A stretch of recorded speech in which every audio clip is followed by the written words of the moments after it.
Hello, my name is Joseph Carlson, and this is episode 201 of Gaming with Grief, and I'm calling this episode The People versus J.K. Rowling. And I have a guest this week, Avin. It has been a long time. Not really if anybody knows anything about how to record these. We're doing back-to-back, but you and I do the Grief of Politics together, and since we talk about political stuff and grief and things, I thought this was a perfect thing to talk about.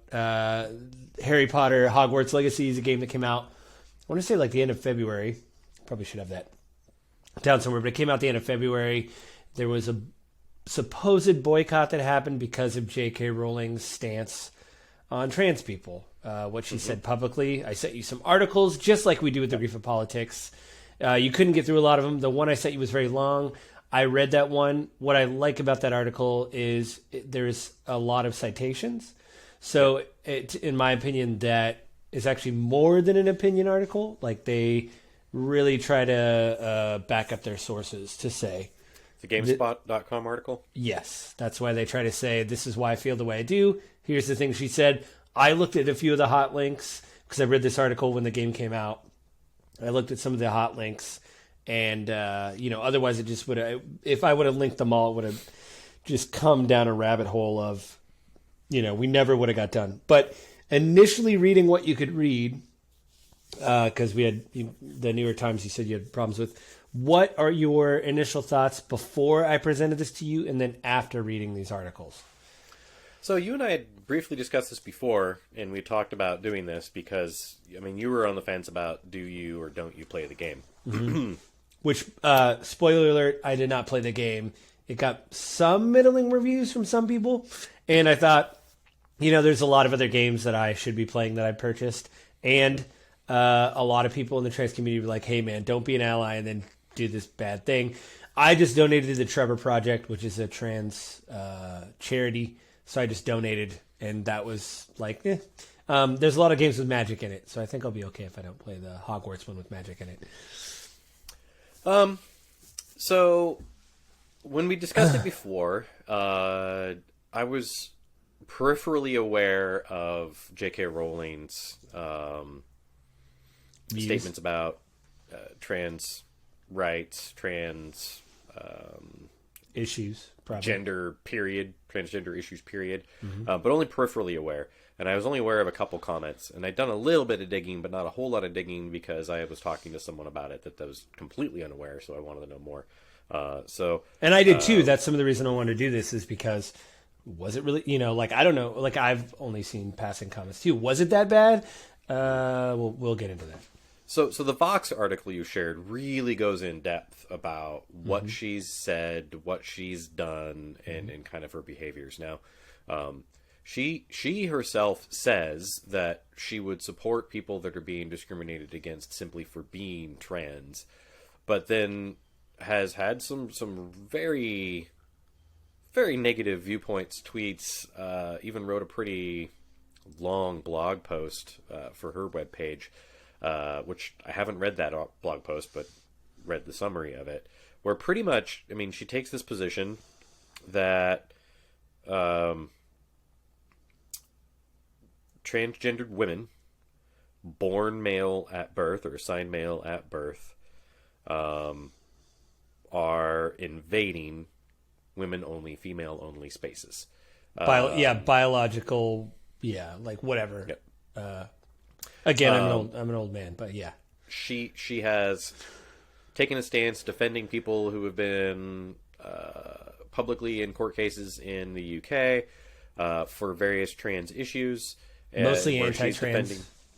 She's defending the person who's got the less exclusionary. I don't necessarily want to say all the people have been anti-trans because I don't want to paint them with that particular judgment, not knowing it.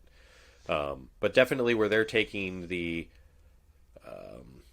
position where they were discriminated against because they didn't want to maybe share a bathroom or felt threatened by other people.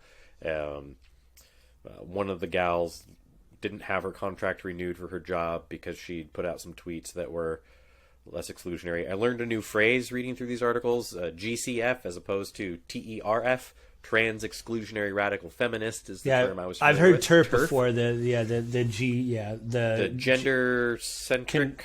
Gender centric. Conforming. I'll have to look up. We can look it up. Yeah. I'll have to, hang on. Where did I? The gender critical feminist. Gender critical feminist. So, J.K. Rowling is taking a position pretty publicly that basically calling trans women, assigned at birth men, transitioning to female women, it harms, reduces rights, reduces access, diminishes the rights of women. And so that's kind of the concept of TERF, trans exclusionary radical feminists. They are wanting to limit trans rights for the protection specifically of female rights. And she, in her blog that she wrote, kind of cites towards the end that she is herself a victim of sexual assault, abuse from a cisgendered male.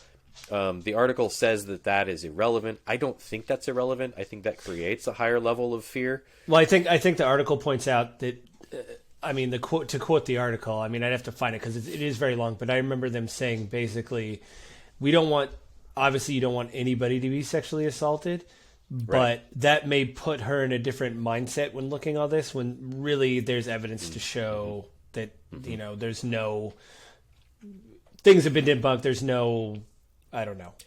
And all of the stuff that I read talks about, most of her viewpoints are pretty broadly debunked, and they're coming from misinformation sources that have been pretty broadly debunked.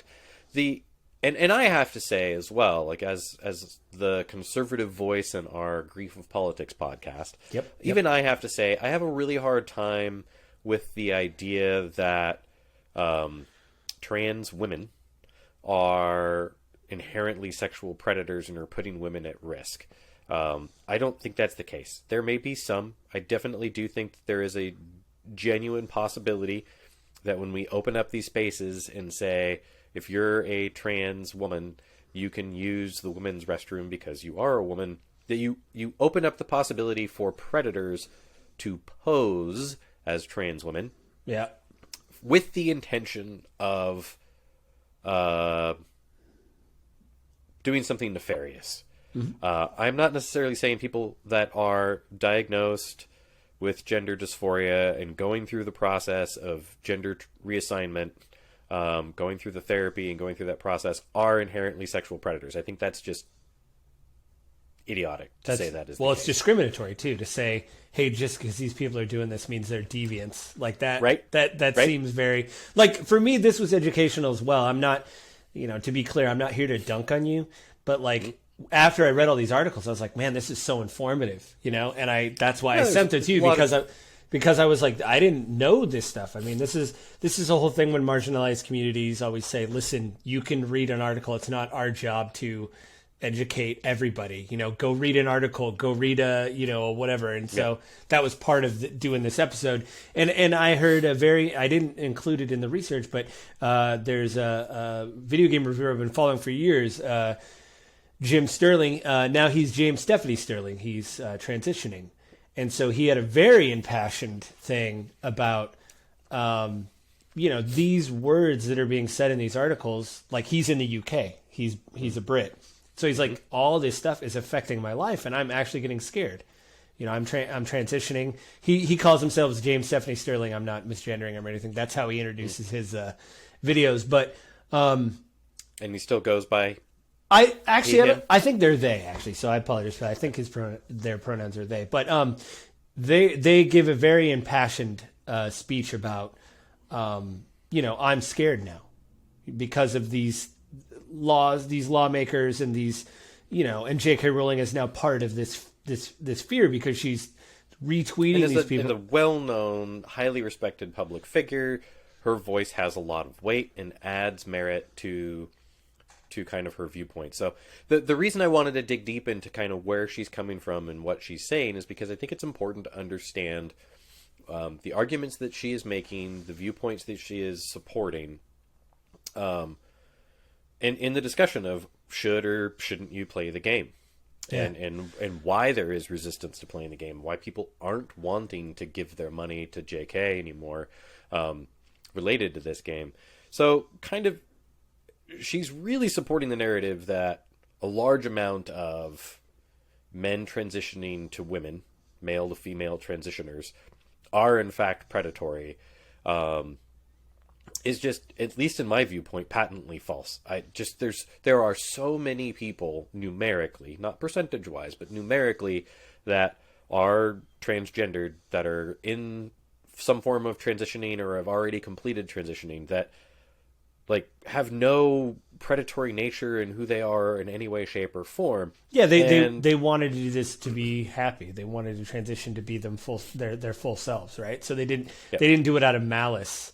I mean, and I think the only way that her arguments kind of make any sense is if you're saying like, hey, when we pass these laws, we invite in predators. You and I have talked about this before. I think the danger in passing laws that opens up the bathrooms to everybody and opens up these spaces to everybody and gives these all women's rights to trans women as well as assigned at birth cisgendered women. Right. I think your only real risk is you're opening up the door for predators to abuse that access and abuse those systems that are put in place, those laws that are put in place, so that they can move forward with whatever their nefarious intention is. Yeah, they could be. And that's a very small percentage. And like in almost all walks of life, there are good and bad people, and the bad tend to mix in with the good. And there's bad people waiting for an opening, right? Yep. Like, to me, this is really just, this whole thing was like really informative. It makes me want to read more and listen to more whatever. And, again, I don't need to play the Wizard game. There's a lot of games that I own that I haven't beaten, things I have to do a review. There's games with better magic too. I saw reviews, I saw footage. I said, this looks okay. It's not going to, and I just donated to the Trevor Project. I was like, that was the easiest thing I did. I'm fine. We're good. I donated, not to say that I'm like, that's all I'm ever going to do, but it was like between playing a somewhat mediocre game and donating to a charity that I think is doing good work, I went with the charity that does good work. So now I will say this, or a couple of things. One, I do think, based off of the reviews that you've read, you're kind of assigning it what the others have said as far as the quality of the game. You don't know. You haven't played it. Yep. So it's not fair to just say it's a mediocre game. You don't know, Joe. However, I do think it is really fair to have that discussion of, do you support the person or do you not support the person, right? Like anywhere that we can make our voice heard with our dollars is important. The other thing related to that, I wanted to call out, there is a Twitter personality that J.K. Rowling has interacted with quite a bit called Jesse Earl. Goes by the handle @JesseGender. And Jesse commented on, and I think this is really important in the conversation, because I think a lot of people that are anti-J.K. Rowling are super upset and are getting rid of their books and movies and won't watch them or anything to do with it. Jesse says, I will not begrudge anyone their love of past works or I think they mean things, they say thing, they already own that they take comfort in. I own the first 9 movies and all 7 books myself. But any support of something like Hogwarts Legacy is harmful. So basically, Jesse's saying that I'm not going to spend more money on this environment because that money goes to JK, and I'm not going to support their viewpoints and supporting of anti-trans movements. And I think that's a great way for people to maybe look at it when they're trying to make the decision. Should I play or shouldn't I play the game? That's kind of how I feel. Well, plus, as an aside, like I kind of had this with Blizzard. We talked about it on the show. Blizzard had all those accusations against it. And before that was known, I think there was an international situation with Hong Kong. It was a Blitzchung situation where he's from Hong Kong. They were having protests for democracy.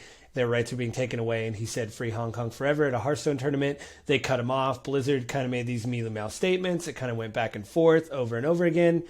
And I just stopped buying Blizzard products, not because, one, they were getting kind of mediocre, and they were re-releasing like World of Warcraft Classic and stuff, but two, I was like, I just didn't want to be part of that. And because also an American team made a similar statement in support of Hong Kong, and they did nothing to that American team. They didn't boot them out. They didn't take their prize money. They just cut to commercial.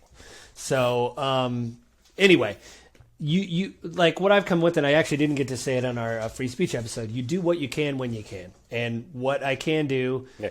What I can do is not really play Hogwarts Legacy, and I give money to Trevor Project. And when I can do that, I do that. I don't need to buy Blizzard games. They're part of Game Pass, but I know Diablo 4 is coming out, and I just don't want to play it. Blizzard's still in a horrible place. They've let some people go, but I've read stuff internally that their morale is terrible because there's still kind of this cloud hanging over them. Microsoft may buy them. If Microsoft buys them and cleans house, then I'll happily purchase a Blizzard product again. Bobby Kotick's still there. Won't they clean house if they do? Yeah, I mean, Bobby Kotick's still there, and there's talk about he was going to go right away, like when this happened, and then now he doesn't really know, is he going to stick around? And since the emails came out that he was hiding all these abusers from punishment, I really just don't want to give him money. So, you do what you can when you can, and I think, again, these set of articles were like so informative. I want to keep reading and stuff they really do a good job of diving into kind of the history of J.K. Rowling's turf past. I don't want to again say anti-trans because J.K. Rowling herself would say that she stands up for trans rights, even though her actions kind of say the opposite. Doesn't. Well, the one that I found damning was the assault hotline that you could call, and she.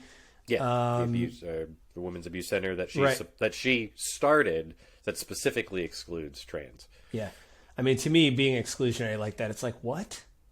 Like that seems. Well, it explicitly excludes trans women, which for this is a women's abuse hotline or organization, explicitly excluding trans women. I don't remember. I think they talk about it a little bit. Did they directly address her viewpoint on trans men?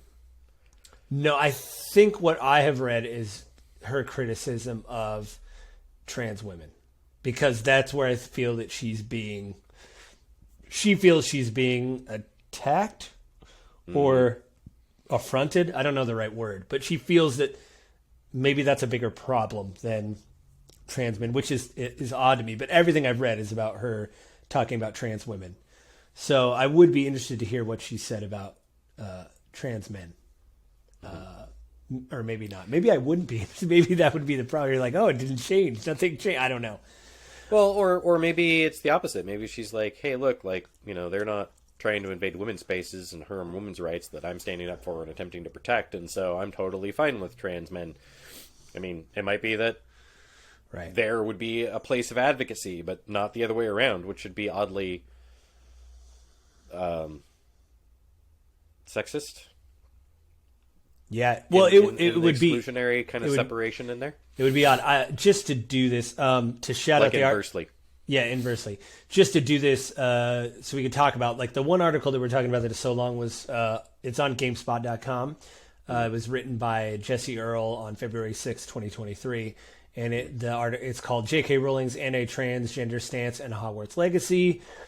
And it says, with a brand new Harry Potter game in the way, now is the time to unpack and try to understand the impact of franchise creator J.K. Rowling's discriminatory behavior. And it is incredibly long. I've read it before. It also, links to several other articles about marginalized communities. It talks about GCFs, the gender critical feminist, how some of her information has been debunked, how she's retweeted stuff. I mean, there's so many hyperlinks in this. It was such an amazing piece. I don't know if this is actually a independent piece or if she works for GameSpot, but I don't know. And Jesse was the tweeter I highlighted out of the Vox article. Oh too. Yeah, they did an amazing job, because this is just sort of those things where you're like, it was the first thing I started with, which I knew you probably wouldn't get through it or whatever, but it was like, yeah, I mean, they definitely did do their they did their work. So around the game, has there been any release or statistics or data on how well it's performed? Oh yeah, it's a blockbuster. I think they announced that it sold like 12 million copies. Like, it just blew. So, like, that's what a lot of outlets didn't cover it, and they said because of the things J.K. Rowling has done and said. They didn't, and a lot of outlets that I listen to them, because a lot of places I read their articles, they have podcasts. They said, we're not forcing someone to. We never force anybody to review any game. And if somebody comes to us and says we don't want to review it, we won't review it. IGN reviewed it. A few outlets did. James Stephanie Sterling did a big editorial on the game. Didn't really cover it. But it got, IGN gave it good reviews, but then had like a bucket list of complaints. So a lot of people are like, what is going on? Like, it seems like you don't like the game, but you gave it a good review. That's weird. And some people just said, hey, we're not going to cover it whatsoever. And so, go play this other game or go do this or donate to the Trevor Project. Like, there's other games out there to play. But a lot of people in the trans community are like, well, see, boycotting doesn't work. Like, all these people don't want to cover it and whatever. It still sold 12 million copies. It still did well. The studio's doing well. I mean, 12 million. I hate to say this about the gaming community, but the gaming community, by and large, what you're gonna say that they're negative? What, Avin? What? Well, I mean, the gaming community, by and large, is a community of,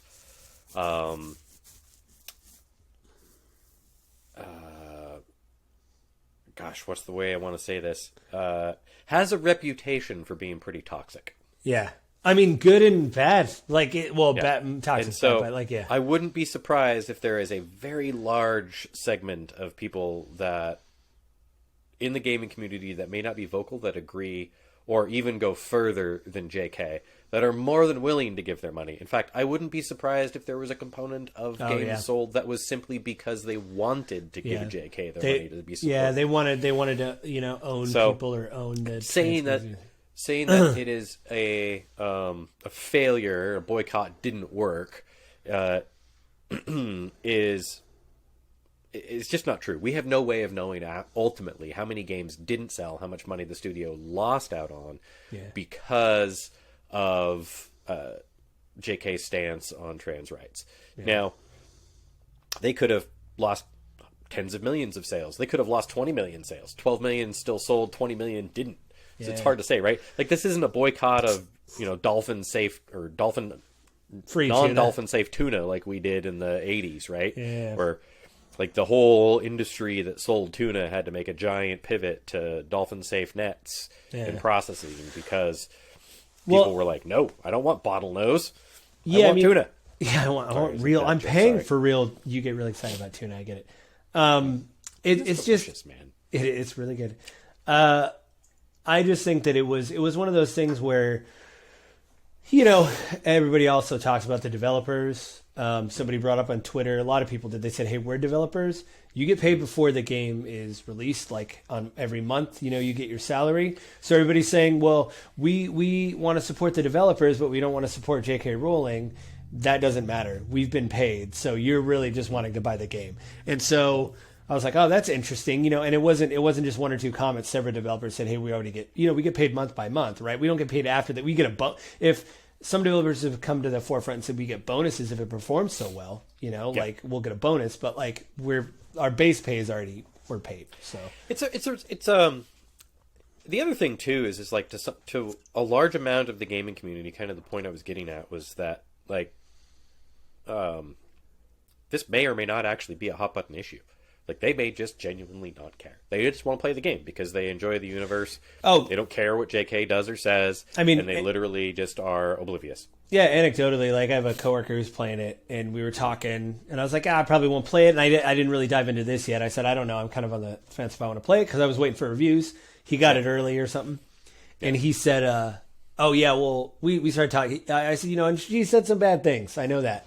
And he said, well, you're more left-leaning. I don't care about any of that. I just want to play the game. I love Harry Potter.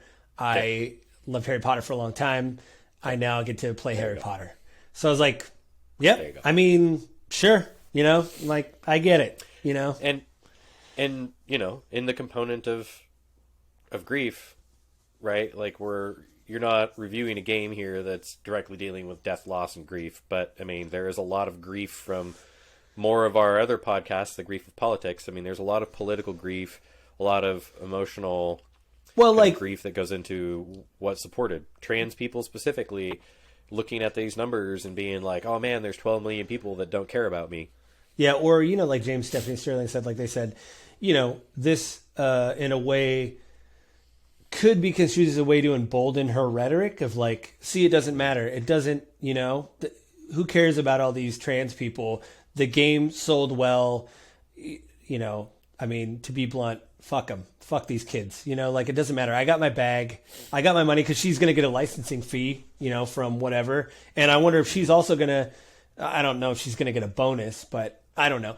There's some financial thing. And so that's why licensing can be done in many, many different ways. She might get licensing around how many games are sold. She might have a flat licensing fee. Get a little piece at the back end, as they say. Yeah, I don't know, but it might be going to the publishing studio because maybe they own the rights to it. Who knows? Well, WB owns Harry, but yeah, I don't know. But I know that, they're giving her some kind of financial benefit. And I think that's what the trans community is like. I don't want her to financially benefit from me, and I get that. I understand it. And again, my thing was like, I can skip out one game. I'm good. I don't need to. It'd be another thing if JK was like super public about like, hey, I sold the rights to Warner Brothers 15 years ago when they started, or 20 years ago when they started doing the movies. Like, I don't get a penny out of any of this anymore. I only get stuff out of original new content. And like, then people be like, oh, well, screw it. I love Harry Potter. I'm going to go play it. Yeah. So obviously she is probably getting some form of licensing fee that she has where she gets a portion of whatever profits that they make. Yeah. If only the guy who wrote The Witcher had done that for himself. Well, he got to renegotiate. You didn't hear that? In Poland. Oh, I thought Poland shot it down. I thought they said the contract was the contract. You're screwed. In Poland, you're allowed to renegotiate, apparently, as I heard the big news deal. And so he was able to go back to CD Projekt Red and say, I want more of that bag of money that you're holding from my IP. And I guess it was like $10 million is what it was listed as, but it was settled out of court. So we'll never know what the amount is. But I can imagine it's not over $10 million. And it's probably not way under $10 million because he would have went to court. So there's a window there where you can imagine he just got millions of more dollars off of. Yeah, I thought that Poland basically was like, screw you, buddy. But if it settled out of court, we have no way of knowing. If it settled out of court, he probably got a nice little payday. I think what I remember reading about that, it's been a while and I have to look it up, but what I remember reading is in Poland you have the right to renegotiate, unlike here, where if you sign that stuff away, that contract in perpetuity, you are screwed. But in Poland, American contract, he would have been screwed because he was an idiot. He sold that for way less than it was worth. Yeah, because I've seen interviews recently of him talking about he doesn't really care about the games and everything, which is fine. He's an old man who never played games, doesn't care about games like I do. Man, he's old. He's old. Sorry, I'm picking on you, Joe. He's very old. But he doesn't care about games or whatever, and he's like, they have nothing to do with my whatever. But he's like, but people are actually buying the books. I mean, if I was him, I would have just been like, yeah, I don't really care about the games. Man, they're buying a lot of copies now that the games are out and people want to see what the world is. I would have just shut my mouth. Anyway, but yeah, I guess he got to renegotiate. I think it was for $10 million.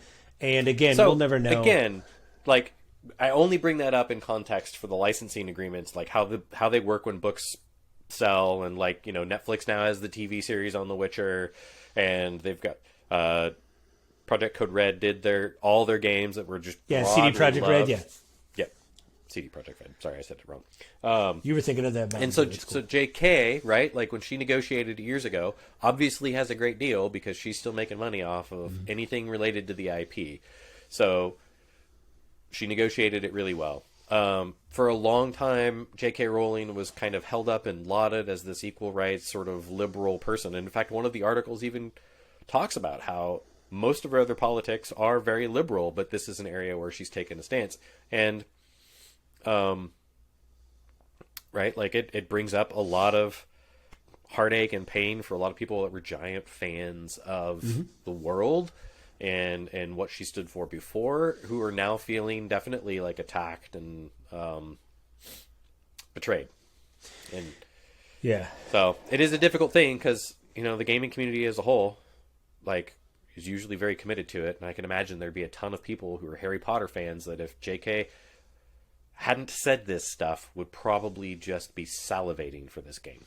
Oh yeah, I mean, just seeing the pre-release footage and seeing the fidelity of the game of like 4K, 60 FPS, like Hogwarts, you're like, man, like the facial features alone, like the facial, I was like, this is like, before I knew any of this, I was like, that's Hogwarts, like they did such a good job. Like, of course you want to be in that world, Like, of course, you want to ride a Pegasus around and get a wand and stuff. I mean, it all makes sense. Anyway, to call out the other articles really quickly so I don't forget this, the other one that apparently you were was blocked from you was from the New York Times. It was an opinion piece by Pamela Paul. A lot of P's in there. Pamela Paul. It was called In Defense of J.K. Rowling. It came out on February 16th, 2023.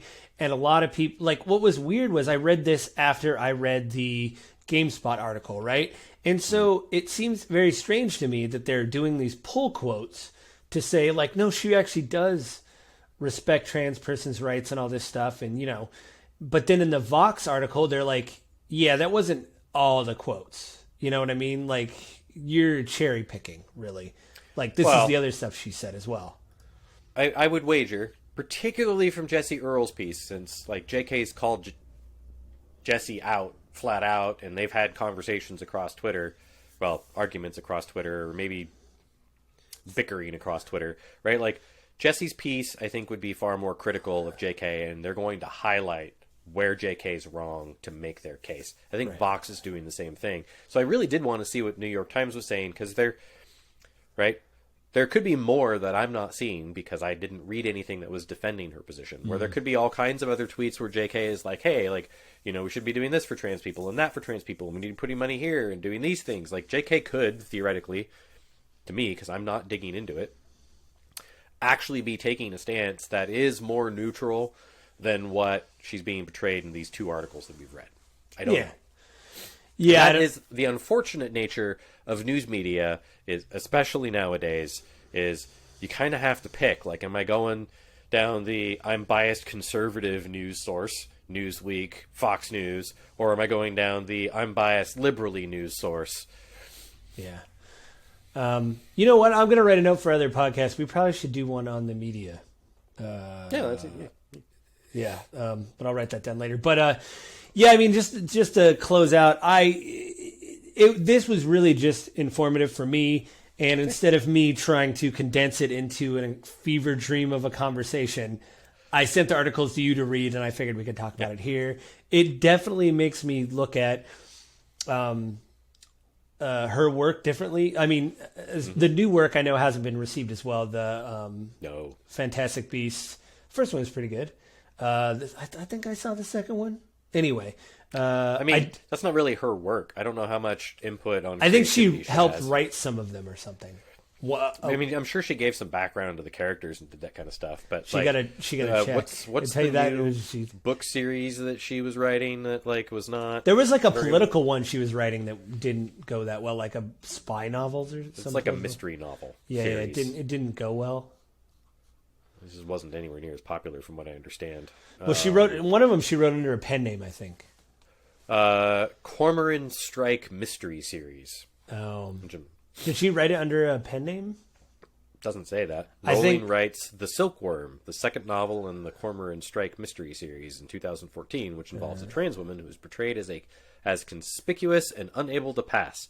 The book includes a scene where the main character gleefully threatens this character with prison rape. Cool. Yeah. That's coming out of the Vox article. Right. Yeah. Oh, yeah. The Vox article, just to read that, it's from Vox.com. The article is J.K. Rowling transphobic? Let her words speak for her. It was written by Eja Romero, and it was updated on March 16th, 2023. So pretty new article. And that article does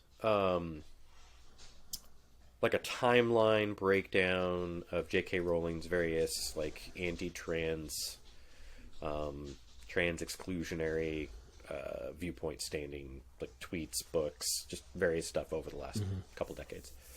Yeah, it was good. Well, I mean, what did you get out of? I mean, it was informative for you and stuff too? Like no, there was way more in here. Like I said, I'd only sort of passively picked up little bits and pieces, and so I mean, there's definitely way more explicit things that she said and done. I mean, you and I had talked about it too, and I was like, "Wow, man, I had no idea." This is even more kind of enlightening on that. I will say these particular articles, just as much as the New York Times article could have cherry picked the worst of what she'd said to highlight it, but definitely, changes the viewpoint. Like these are things that she has said, these are things that she has done. out in the public space and made her stance very clear on how she feels about trans women specifically. Yeah, I think some of it too is, people always say that actions speak louder than words. So like her saying like, "Oh, trans women's lives matter," and then like the the abuse survival center hotline like excluding trans people from it is like, that is an action that speaks louder than her saying trans lives matter. Yeah, it'd be one thing if she like funded two. One for women and one for trans women. Like, hey, I think it should be separated because there's different issues and they need to be addressed in a different way. That'd be a totally different situation as well. Yeah. I would say, hey, I think you have rights and validity and you do need to be cared for and supported. I just don't think it should be done in the same context as it is for a cisgendered woman. That'd be very different than her just like, no, trans women are not allowed to be participatory. Which is what it sounded like she did with that center. Exactly. That's exactly what it sounded so like. a lot of people are like, well, yeah, you can say everything you want, but this, and then retweet, like signal boosting these people that are anti-trans, like that. Those actions speak a lot more than your words of like, trans women's lives matter, except, I'm going to do this. So, Yep. I mean, it was really informative. Again, I haven't really read J.K. Rowling stuff since I originally read Harry Potter. I've seen the movies. I don't rewatch them regularly. And the new ones just haven't been great. There was a cool idea in a couple of them that I wish was explored more. The idea that American witches and wizards are different because of the Salem witch trials, I thought was fascinating idea that they brought forth in the second movie. Other than that, it's kind of Harry Potter 2.0 with people being ridiculous and, having wands. Anyway, thanks for joining me, Avin. Thanks for doing the episode. So anything else before we leave? Of course, I would invite people to check out our other podcast if they enjoy these discussions. Obviously, Avin's much better at this than I am. Grief of Politics podcast. You can check it out on YouTube, Spotify, Apple Podcasts, wherever you do that. Same place you're checking this podcast out. YouTube. And did I not say YouTube? I thought you said Apple and Spotify. Maybe I missed it. And I think you said this is the second episode that'll be on YouTube with full video of you and I.